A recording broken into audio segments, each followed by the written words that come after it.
Psalm 48. Great is the Lord and greatly to be praised in the city of our God, in his holy mountain, beautiful in elevation.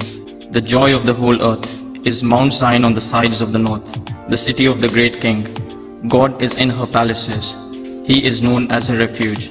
For behold, the kings assembled. They passed by together. They saw it, and so they marveled. They were troubled. They hastened away. Fear took hold of them there, and pain as of a woman in birth pangs.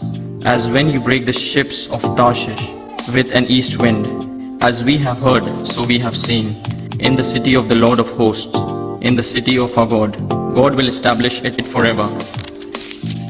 We have thought, O God, on your loving kindness, in the midst of your temple, according to your name, O God, so is your praise to the ends of the earth. Your right hand is full of righteousness. Let Mount Zion rejoice.